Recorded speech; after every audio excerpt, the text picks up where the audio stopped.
Part 3. Blech.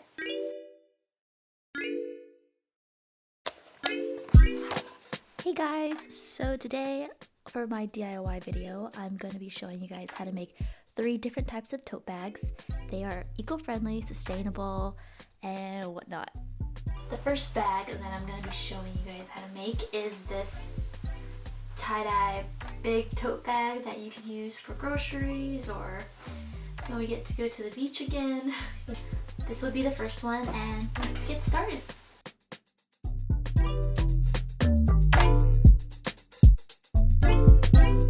Okay, so there will be 3 main pieces. Go ahead and pause this a couple times because it might get a little confusing. Here you have the measurements of each of the pieces, and then I went ahead and added seam allowance and notches for the fold lines. So your pieces should look something like this, and you're gonna sew along here and here. So now you're gonna attach the bottom base to the body and sew all around. Do you remember the notches from the pattern piece? So now you're gonna fold over 1/2 inch and press, and then fold 1.5 inches. Press and sew.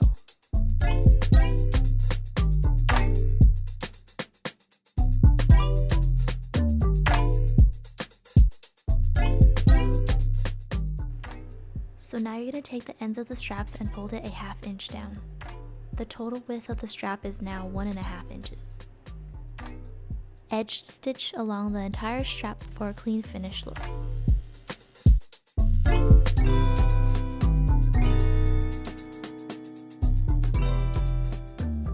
Place and center your straps to the bag and secure with an X stitch.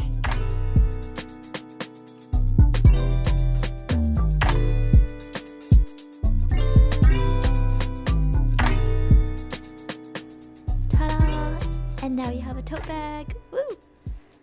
So this part varies. My fabric is made out of muslin, and it actually has a semi-yellow tint to it already, and I wanted it to be more of a bleached out white.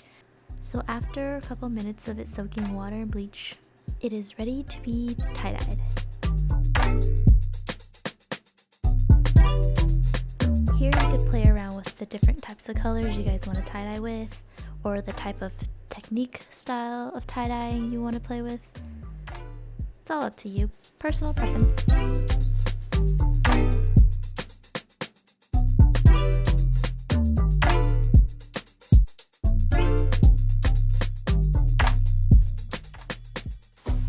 Okay, for the next tote bag, we have this circular muslin crossbody bag. I was super inspired by Japan last year when I went on the trip with my friends, and every single lady I saw had a tote bag.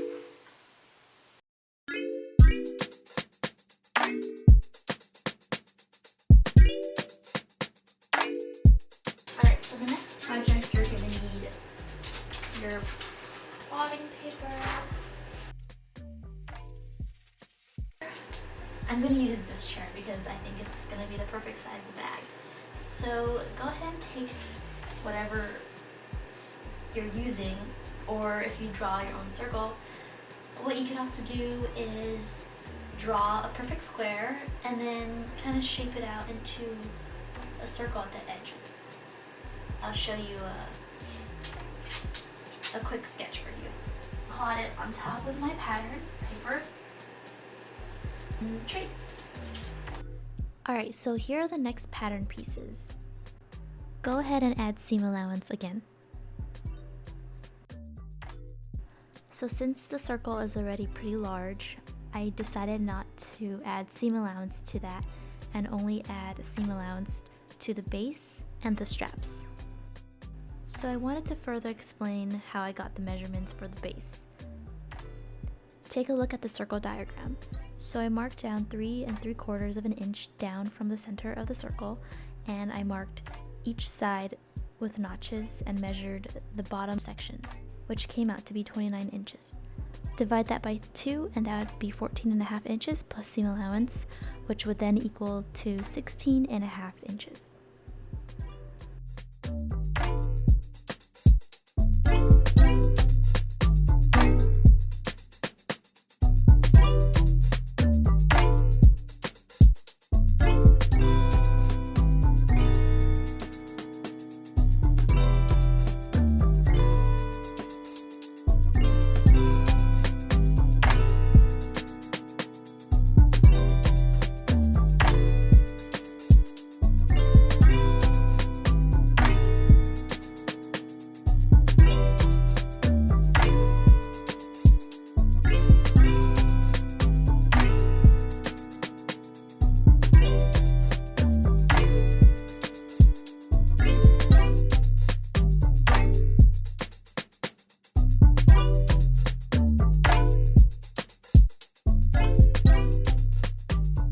So starting off with 2 pieces, you're gonna take the middle section that was not folded over and sew it 1/2 inch through, and then attach that middle section onto the circle.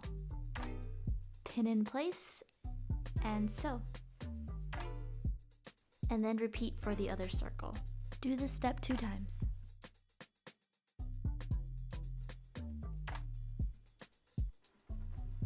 Alright, so for the straps, it's going to be the same construction as it was for the first tote bag.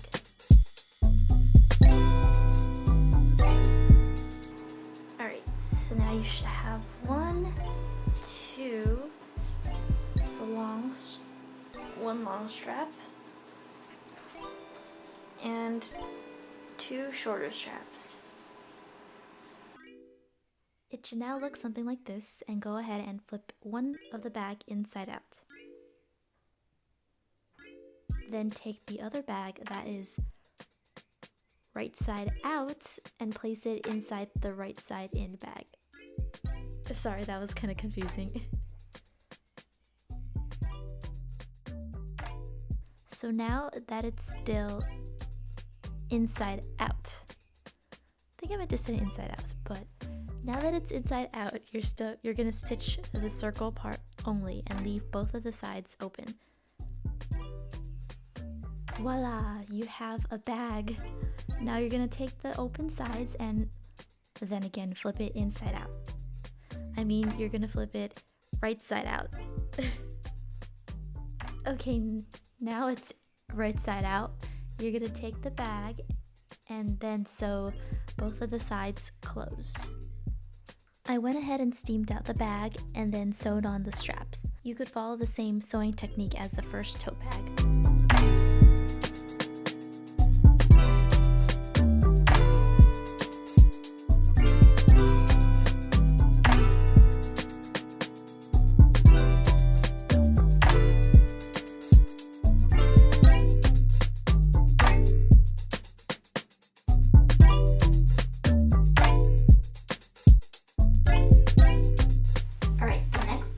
Is inspired by a grocery bag, but specifically palmangels had this metallic kind of tote bag very similar to this. Theirs was iridescent pearl, white, this gunmetal color, and I actually had some of this blue metallic fabric laying around, so I thought it would be kind of perfect to make something like this. This actually was a little bit challenging to make, to be honest. So this inside, this one has double layers because I wanted a clean finish inside and I wanted it to look expensive. But I had trouble, for some reason I cannot wrap my mind around how to flip it inside out without having to sew any seams. I don't know what I did, but it wasn't working out. So I just decided to, give up and fold and stitch here.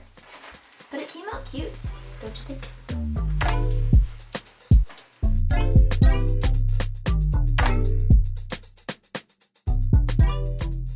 So grab a grocery bag and snip the bottom ends of the bag.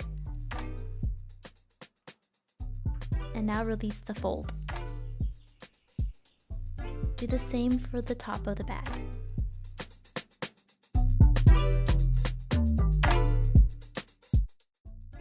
Fold it in half and lay it on top of your pattern paper and go ahead and trace. And here again is your diagram.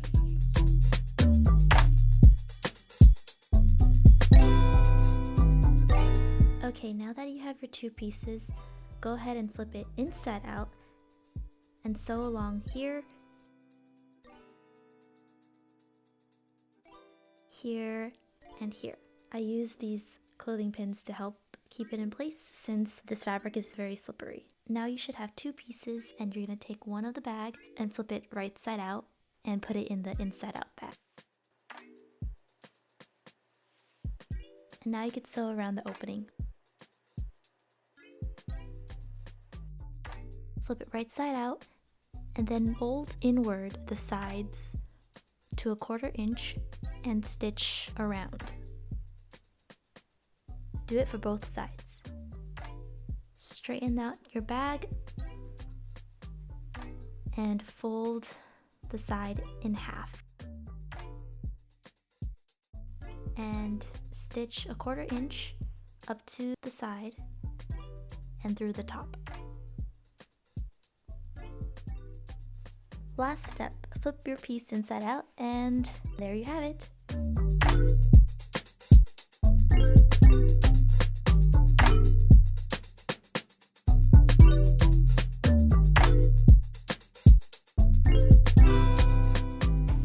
Alright guys, I hope you guys enjoyed this tutorial for these 3 bags that you guys could make in the future, near future. Yeah, I was super excited to share this with you guys, and this took so long to film, to be honest, but it was really fun for me and I enjoyed the outcome and the process of making everything. So thank you again, and I'll see you guys next time. Bye!